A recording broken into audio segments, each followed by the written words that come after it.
Welcome to the Eussen interview series, Health, Life, Design, and today we're talking with Dully Sayed from Barewolf Clinic. Welcome back, Dully.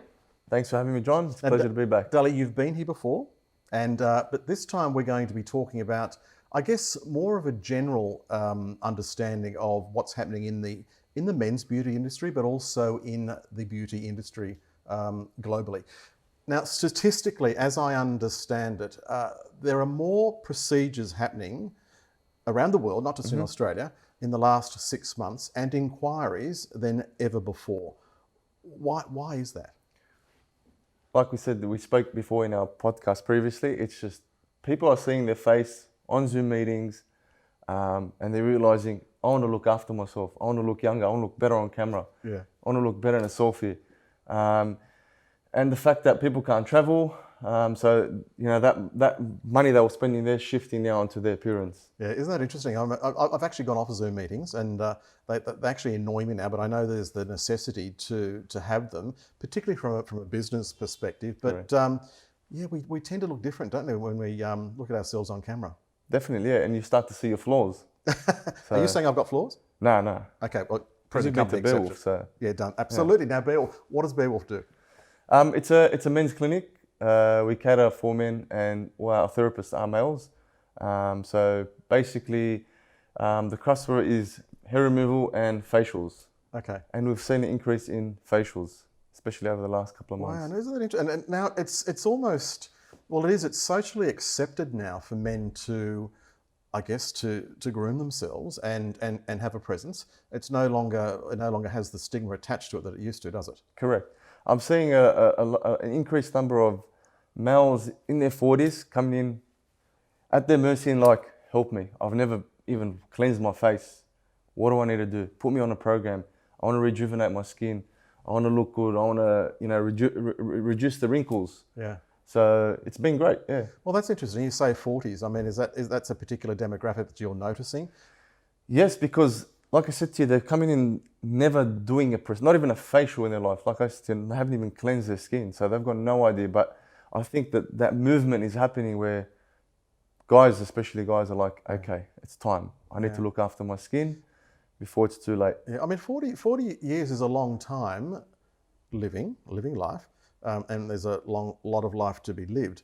But particularly in Australia with the harsh UV and the sunlight, etc., how much can you actually, or can I say, can you reverse, or is it about repairing, or is it preventative? A bit of everything. More preventative and reducing as well, and maintaining your current look and your current skin. So I've never looked after my skin. I'm 40 years of age. I'm coming into your salon. What sort of procedure would you actually recommend? First step, hydrofacial.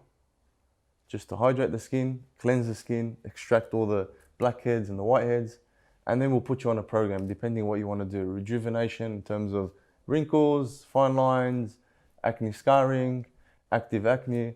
So there's a whole lot of different procedures that can be done, but definitely the hydrofacial is the first step.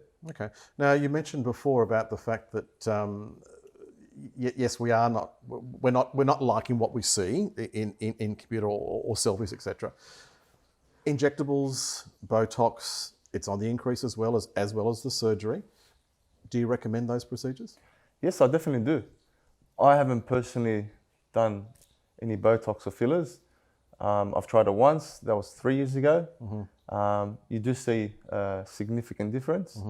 So I do definitely recommend it. But at Barewolf, we don't do those treatments just yet. It's something in the pipeline because it's becoming more and more common amongst the men. And I think, look, I get why people are doing it. We're living longer, we're working longer, we're going through multiple relationships, and it's more acceptable to have that these days. So it's no different to going to the gym or watching your diet, is it? I mean, your skin is very much part of your person. So why shouldn't it be acceptable? Again, I've always said it, skin has no gender. So skin is skin. Why do females look after the skin? Males don't. You know what I mean? First impressions count. The first place someone looks when they see you is your face. Absolutely. Yeah. So who doesn't want to look younger? Yeah, eyes, teeth, skin. It's the personality of the soul, isn't it? It is what it is, but we live in a vain society. You know, that's just the way it is. So everyone wants to look good. Yeah. So the hydrofacial itself, it is you mentioned you don't do the injectables, but does it deliver the same result as the injectables? It's two different things. You know, like injectables are paralyzing your muscles so you can have a certain look. Right. Whereas a facial it's a maintenance thing where you come in on a regular basis, get hydrated, get cleansed, walk out glowing, and it's just upkeeping, maintaining that skin. Yeah. What about affordability? I guess it's all dependent on what people see as the value, but how do people rate the affordability, do you think? I mean, our price point's really good. It's right there. It's comfortable. And again, this depends on how serious you take your appearance. So then money doesn't become an object anymore where you're worried about, and customer service as well, in my opinion. Yeah. It's very important. Do you think going through the treatments, and if you have them on a regular basis, do people say, "Oh my gosh, you look younger," or "You look well, you look healthy"? Is it more about reversing the age, or is it more about looking better in your current state? The best part about it is when I treat a client or one of my staff treat a client, and then we see the client in month, 2, 3 months time, 6 months time, and they're like, "I can't believe the transformation. Look at my skin. This is before, this is after. Yeah. Wherever I go, I'm getting complimented." For example, teeth whitening. Oh, I was out on the weekend. People thought I had, veneers on, but I've just got my teeth whitened. So that turns me on. Yeah. It's interesting because I've had the whitening process as well, and I'm happy to say that because it's what I don't understand is we drink coffee, we drink red wine, we drink different foods that stain our teeth.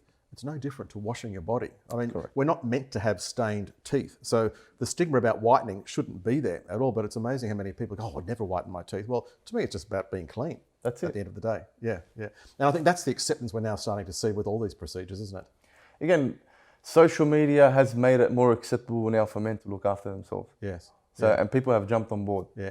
Are there different cultures that you think are more accepting to men's aesthetics? I don't know about different cultures. I think just in general, it's become more accepted, and just people are jumping on that bandwagon. Yeah. And saying, "Yep, I want to be hair free. I want to have clean skin. I'm sick and tired of this acne. I don't want to look old. I want to look rejuvenated. I want to look young." And it does make you feel better too. So it goes hand in hand. Like, I love the feeling that once you do a treatment, I actually feel like $1,000,000. I feel really good. Yes. Yeah. I'm clearly a different age bracket to yourself, and I like to use the Doesn't term, look like it, though. I'm not an age, I'm a stage, okay? But growing up, we would recognise people that actually suffered from acne and hence the scarring that went with that. You don't see it as much anymore, do you? You do, but again, because of the society we live in, everyone's covering up. So makeup plays a big role. Right. And people are doing treatments to reduce the scarring or to reduce the acne. Yes. Yeah. And a lot of people are taking prescription medicine to reduce the flare-ups as well. So if somebody has suffered from acne scarring and they've gone through that in their youth, what treatments are available to, I guess, reverse or to soften them? Look, at Barewolf we use a treatment called Fractora, which is actually penetrating the skin. We're causing damage to the skin so that the skin does repair itself using needles and radio frequencies to go deep into the tissues to cause collagen stimulation and tissue repair. And will it reverse the scar? Yes, yeah, rejuvenate the skin. It'll plump up the skin, minimize the scarring. So there is a lot of before and afters on our page, and you'll see the significant difference. And as one ages, does it become less or has it become a permanent fix? It becomes maintenance. Right. What I love to say in the beauty scope, it's about maintenance. It's like going to the gym, doing a workout and expecting to have a change. It's the same thing in this industry. You can't do a facial and then be like, my skin didn't change. It's the same process. Go to the gym, do a bench workout and be like, oh, my chest didn't grow. It's an ongoing thing. You got to keep maintaining it. Now, tell me, there's two schools of thought here, and I don't know the answer to it, and hopefully you'll be able to give us the answer. In regard to treatments that are invasive, they're the ones that can actually reverse damage, as I understand it. But skin treatments, like lotions and cleansers, etc., can they reverse or are they more maintenance? They're more maintenance. You know, there's a lot of fluff around skincare, but I believe, for me, personal experience and through the journey of my clients, skincare is just as important as what you do in the clinic, you know, because you're doing it day to day. You're hydrating the skin, you're cleansing the skin, you're putting your vitamins A, B, and C. So, you know, once you get consulted, then you'll be told what you need and what will suit your skin. Yeah, I believe skincare is important as a routine. Now, the melanin is that's the color of the skin, isn't it? Correct. Yeah. So different cultures have different degrees of melanin. Are all procedures appropriate for all skin types? No. Certain devices and equipments won't be able to treat skin type 5, but it could treat skin type 2. Right. So yeah, you need to be a professional and know your treatment and equipment, and you know that's why we do consultations. Now, you've spoken about this before, but the Onda treatment, which is the fat reduction, there are all sorts of there's all sorts of new fads that go out there. It's like the diets. There's the vegan, there's the paleo, there's whatever, and all have their place. In regard to these fat reduction, there's been a lot of criticism around these treatments because at the end of the day, they say, watch your diet and get out and exercise.